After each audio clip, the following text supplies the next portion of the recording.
글로벌비트 출발합니다. 어느덧 4월도 얼마 남지 않았습니다. 이렇게 5월을 향해서 가는 와중에 우리가 계속해서 실적 장세 속에서 종목들의 주시를 하고 있는데요. 지난 금요일 시장의 3대 지수 모두 상승, 그 안에는 각 기업들의 실적 발표가 훨씬 더 큰 영향을 미치고 있습니다. 이제 시선은 FOMC로 또 이동을 하게 될 텐데 그에 앞서서 지난 금요일 특징주들 어떤 것들이 있었는지 체리네코와 함께 짚어보시죠. 네, 금요일 시황 정리해 드리도록 하겠습니다. 지수 마감가부터 바로 확인을 해보시죠. 빅테크 실적의 효과가 강력했습니다. 3대 지수 이렇게 나란히 상승으로 거래를 마쳤고요. 마이크로소프트와 알파벳의 어닝 서프라이즈가 기술주들에 대한 투심을 강하게 살려줬습니다. 그러면서 나스닥이 2% 반등, 4월 중순에 반납했던 16,000포인트 선 탈환을 목전에 둔 채 거래를 마쳤고요. 주간 기준으로 보더라도 성적이 좋습니다. 나스닥 지수가 4%대, S&P 500 지수가 2%대 오르면서 작년 11월 이후 최고의 한 주를 바로 지난주에 보내기도 했습니다. 섹터별 흐름도 확인해 보도록 하겠습니다. 이날은 전날인 목요일과는 정반대의 움직임이 나타났었는데요. 커뮤니케이션 섹터가 전날에는 메타의 급락 여파로 크게 하락을 했었지만 이날은 6% 가까운 상승으로 시장을 주도해가는 양상이었습니다. 그리고 그 상승의 중심에는 바로 알파벳이 있었는데요. 알파벳이 10%나 급등을 했습니다. 이 전날 발표했던 실적 결과가 상당히 좋았습니다. 그런데 실적도 실적이었는데 처음으로 배당을 지급하겠다라고 발표했던 영향도 상당히 컸고요. 금요일 급등으로 인해서 시가총액이 2조 달러를 돌파하기도 했다는 점 상당히 인상적입니다. 이렇게 10.2% 상승하면서 170달러 선을 돌파하기도 했고요. 알파벳의 주가가 이렇게까지 많이 올랐던 건 2015년 7월 이후로 처음이라고 합니다. 이때가 언제였는가 잘 생각을 해보니까 유튜브 전성시대가 본격적으로 도래하기 시작했던 바로 그 시기더라고요. 유튜브 시청자 수가 케이블 텔레비전 시청자 수를 능가하면서 광고 매출을 엄청나게 벌어들였던 바로 그 시기인데요. 이때 단일 상승률이 16%로 나타났었다고 합니다. 그 이후로 지금 9년 만에 가장 큰 일일 상승률을 바로 지난 금요일에 나타내게 된 거고요. 그랬던 한편에 기술 섹터도 분위기가 좋았습니다. 1.7%의 상승이었고 그 중심에는 엔비디아가 자리하고 있었습니다. 이 마이크로소프트와 알파벳의 호실적에 따라서 AI 섹터 전반에 투심이 살아났다 이런 이야기가 있고요. 이날 이렇게 6% 상승을 하면서 877달러 선을 가리키고 있죠.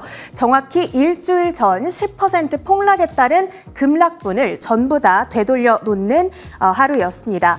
다음으로는 마이크로소프트도 보겠습니다. 미국 증시 시가총액 1위이자 전 세계에서 가장 큰 기업이기도 한데 전날 발표했던 실적 결과에서 클라우드 서비스 매출이 31%나 급증했다라는 점이 참 인상적이었습니다. 물론 사측에서는 공급 부족에 따른 영향이 좀 있었고 이것이 오는 6월까지는 지속될 수 있다. 이런 경고의 목소리를 내기도 했습니다. 이런 부분은 참고를 해봐야겠고요. 다음으로는 히트맵을 열어보도록 하겠습니다. 이날 맵에서 역시 가장 눈에 들어오는 섹터는 반도체 섹터입니다. 이 마이크로소프트가 작년 대비 지출을 더 늘리겠다라고 이야기를 했습니다. 그러면서 반도체 그리고 서버를 구축하고 AI 시장에서 우위를 점하겠다라고 얘기를 했는데요. 그러면서 반도체주들에 대한 수혜가 예상되고 있는 상황이고요. 그것이 이날 반영이 되면서 브로드컴이 3.8%의 상승, 1,344달러 선의 종가를 형성하고 있고 마이크론, 필라델피아 반도체 지수 모두 양호한 움직임을 나타내는 하루였습니다. 다음으로는 인텔 확인해 보겠습니다. 이렇게 테마가 강한 상승률을 보이고 있지만 인텔만이 그 상승 흐름에 탑승하지 못했는데요. 바로 실적 결과가 실망스러웠기 때문입니다. 특히 파운드리 부문의 매출이 10% 급감했고 영업 손실이 지속되고 있다는 점에 대해서 실망감이 나타나고 있고요. 이 실적이 전한 이후에 월가 측에서는 목표가를 하향 조정시키는 움직임들이 많이 나오기도 했다는 점 확인을 해보셔야겠습니다. 다음으로는 면역학 분야에서 1위로 평가받는 기업이죠. 에브입니다. 사실 1분기 성적만 놓고 봤을 때에는 주가가 좀 올라줄 법도 했습니다. 매출과 어닝이 모두 비트였고 심지어는 연간 이익 전망도 높여 잡았는데요. 이 문제는 주력 의약품인 휴미라에 대한 매출이 전년 대비 36% 급감했다라는 점입니다. 휴미라에 대한 특허가 만료되면서 경쟁 의약품들이 많이 등장했다. 이 부분이 발목을 잡았습니다. 에브비의 주가는 4.6% 하락하면서 160달러 선을 반납하는 흐름을 나타냈습니다. 그 밖에 시장을 움직였던 종목들도 확인해 보도록 하겠습니다. 먼저 테슬라 소식인데요. 이 미국 도로교통안전국이 테슬라의 오토파일럿 기능에 대해서 조사에 착수했다라는 소식이 전해졌습니다. 작년에 이미 리콜을 실시했던 바가 있었는데 이후에도 관련한 사고가 다수 발생하자 이렇게 조사에 착수했다라는 소식이 오후 2시 반쯤에 전해졌고요. 그러면서 테슬라 주가에 당일 낙폭이 확대되는 모습이 나타났습니다. 1% 정도의 하락권에서 거래를 마치는 금요일장이었고요. 다음으로는 미국 최대 석유업체죠. 엑슨모빌도 확인해 보겠습니다. 지난 금요일 실적을 전했는데요. 이 매출은 예상을 웃돌았지만 순이익은 예상보다 낮았습니다. 전년과 비교했을 때는 둘 다 감소였는데요. 이 업계 정제 마진 그리고 천연가스 가격이 하락했다라는 점이 부담으로 작용을 했습니다. 엑슨모빌의 주가는 이날 그러면서 2.8% 내림세를 그리는 모습이었고요. 다음으로는 소셜미디어 기업인 스냅도 확인해 보도록 하겠습니다. 호실적을 발표한 이후에 주가가 27%나 급증을 했습니다. 특히나 디지털 광고 부문에서의 매출이 급증하면서 실적을 받쳐주는 양상이었고요. 마지막으로는 신발 회사인 스케쳐스도 확인해 보도록 하겠습니다. 역시나 실적 발표 이후에 움직임을 나타냈는데 보시다시피 탑라인, 버텀라인 모두 기대 이상이었습니다. 특히 매출이 사상 최대 수준인 22억 5천만 달러를 기록했고 5개 분기 연속적으로 인상되고 있다는 점 인상적이었습니다. 이렇게 지난 금요일 특징주들 정리해드렸고요. 계속해서 외신 헤드라인 이어갑니다.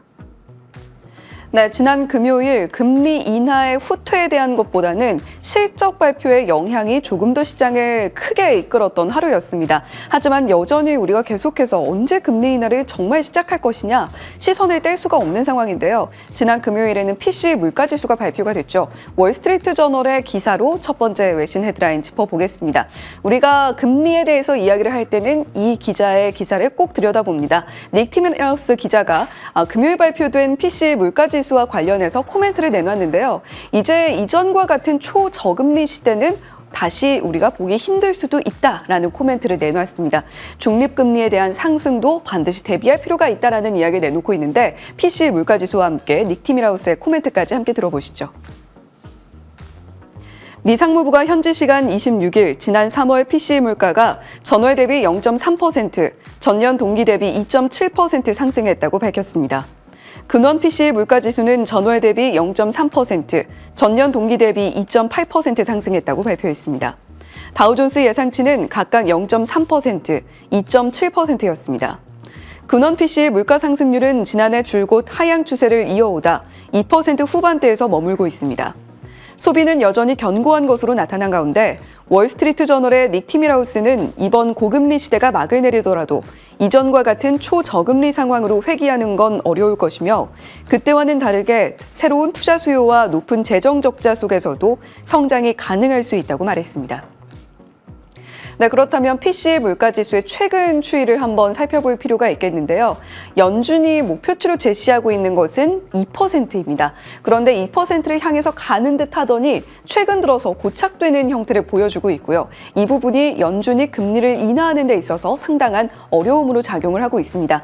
이번 PC 물가지수가 발표가 된 이후에 뱅크 오브 아메리카에서는 생각보다 너무 강한 물가 보고서가 나왔다라고 이야기를 하고 있는데요. 사실 숫자로만 봤을 때는 시장의 예상치에 거의 부합하는 수준이긴 합니다만 그럼에도 그 면면을 들여다봤을 때는 금리 인하까지 가기에는 상당히 강해 보인다라는 코멘트가 나오고 있고 시티도 6월에서 7월로 인하 전망을 늦추고 올 한 해 동안의 금리 인하 횟수 전망도 5회에서 4회로 줄이는 모습을 보여줬습니다. 자, 더불어서 더 높은 중립금리의 확신이 높아진다는 벵가드의 코멘트를 닉 티밀하우스가 전하면서 이렇게 최근에 중립금리의 추이를 살펴보게 됐을 때 다시금 우리가 오르는 상황에 대비를 해야 하나 이전과는 상황이 많이 달라졌기 때문에 중립금리가 오르더라도 성장이 제한된다라는 인식은 조금 내려놔도 된다라는 코멘트를 닉 티밀하우스가 함께 전했습니다. 자, 두 번째 외신 헤드라인으로 이어가 보겠습니다. 이번에는 시총 2조 클럽에 들어간 기업들 이야기인데요. 구글, 알파벳이 사상 처음으로 시총 2조 클럽에 가입을 하게 됐습니다. 알파벳 외에 시총 2조 클럽에 이미 가입이 되어 있던 기업들까지 함께 살펴보시죠. 구글의 모회사 알파벳의 시가총액이 현지 시간 26일 사상 처음으로 2조 달러를 돌파했습니다. 시가총액 최상위 종목인 마이크로소프트와 애플, 엔비디아, 구글 모회사 알파벳이 모두 시총 2조 달러를 넘어서는 겁니다. 세계 최대 전자상거래 업체 아마존도 시총 1조 8,680억 달러로 시총 2조 달러 진입을 앞두고 있습니다. 아마존은 오는 30일 뉴욕 증시 마감 후 지난 1분기 실적을 발표합니다. 글로벌 시총 순위를 살펴보시게 되면요. 사우디 아람코를 제외하고는 모두 미국 기업들이 차지를 하고 있습니다. 그중에서 마이크로소프트, 애플, 엔비디아, 거기에 구글, 알파벳까지 함께 시총 2조 클럽에 이름을 올리게 된 것이고요. 시장에선 이런 이야기도 하고 있습니다. 엔비디아와 알파벳의 순서가 바뀔 수도 있다라고 이야기를 하는데 실제로 시총의 갭 차이가 크지 않습니다. 나아가서 아마존도 역시 시총 2조에 상당히 진입 가까워 있는 상황이기 때문에 실적 발표가 만약에 좋게 나온다라고 한다면 함께 5개 기업이 시총 2조 클럽에 가입을 할 수도 있다라는 이야기가 나오고 있는 것이죠. 자, 두 번째로 살펴볼 그림입니다. 일 시총 증가 순위를 살펴보게 되면 기록적으로 엔비디아가 올해 세운 기록이 있고요. 그 다음엔 역시 메타가 올해 2월 2일에 세운 기록이 있습니다. 나아가서 구글이 알파벳이 3위로 이름을 올리게 된 것인데 마이크로소프트와 알파벳 모두 어닝콜에서 AI 수요에 대해서 언급을 하고 캐펙스를 늘린다라고 이야기를 했습니다. 마이크로소프트는 그 근거로 AI 수요보다 공급, 우리가 계속해서 주시를 할 필요가 있다라는 이야기를 했고 알파벳은 캐펙스를 우리가 높인다라는 것은 결국에 이것으로 돈을 벌어들일 수 있다라는 자신감의 반증이다라는 이야기도 함께 내놨습니다. 자, 그렇다면 다음 주의 실적, 이번 주에 실적을 발표할 기업 30일에 장 마감 후에 아마존이 실적 발표 내놓는다라고 말씀을 드렸는데요. 우리가 이 기업도 잊어서는 안 될 겁니다. 시총 2위에 올라 있는 애플인데요. 애플이 AI 쪽에서는 계속해서 뒤처져 있다라는 이야기가 나오고 있습니다만 오픈 AI와 협력을 해서 올해 출시가 될 아이폰의 새로운 시리즈에 오픈 AI의 AI 기능을 탑재할 수 있다라는 이야기가 솔솔 흘러나오고 있습니다. 알파벳, 구글과의 협력도 계속해서 진행 중이라고 하니까 과연 새로운 아이폰에는 어떤 AI 기능이 탑재가 될지 더욱더 기대를 크게 불러 모으고 있습니다. 자, 세 번째 외신 헤드라인으로 이어가 보겠습니다. 금요일 시장에서 테슬라는 또 한 번 상승 흐름을 타지 못하고 미끄러지는 모습을 보여줬는데요. 주말 사이에 나온 이 뉴스가 테슬라의 주가를 다시 끌어올릴 수 있을지 한번 주목을 해보시면 좋겠습니다. 중국의 관영 언론의 보도에 따르면 일론 머스크 CEO가 베이징에서 리창 총리를 만났다라고 하는데 왜 만났는지 함께 살펴보시죠. 로이터 통신이 현지 시간 28일 익명의 소식통을 인용해 일론 머스크가 비밀리에 중국 방문을 위해 베이징으로 향했으며 현지에서 중국 고위 당국자들과 만나 테슬라의 완전 자율주행, FSD 소프트웨어의 출시에 대해 논의할 예정이라고 보도했습니다. 테슬라는 자사 전기차용 FSD 소프트웨어를 4년 전에 출시했지만 세계에서 두 번째로 큰 시장인 중국에는 이를 출시하지 않았으며 이는 중국 정부가 자국 내에서 수집한 각종 데이터에 해외 반출을 금지하면서 중국용 FSD를 훈련 및 개발하기 위한 데이터를 본사가 있는 미국으로 가져올 수 없었기 때문입니다. 일론 머스크 CEO는 지난주에 어닝 시즌의 화려한 개막을 알리기도 했죠. 어닝콜 이후에 사실 시장에서의 반응은 조금 엇갈리기도 했습니다만 앞으로 우리가 AI 쪽에 그리고 FSD 쪽에 상당한 투자를 진행할 것이다 라는 이야기는 꾸준히 해온 바가 있습니다. 또 이런 X 글을 남겼는데요. 올해 훈련과 추론 AI 합해서 100억 달러가량을 지출할 계획이다 라고 이야기를 하고 있습니다. 이를 위해서 비용을 효율적으로 지출하기 위해서 노력을 하고 있고 만약에 이런 효율적인 비용 지출이 이루어지지 않는 기업의 경우에는 이러한 경쟁에서 도태될 수 있다라는 이야기도 함께 내놨는데요. 다음 장 함께 보시면 사실 테슬라는 AI 쪽에서도 계속해서 움직임을 나타내고 있죠. xAI가 60억 달러 펀딩 거의 이제 마무리 단계에 접어들었다라는 소식도 들려오고 있습니다.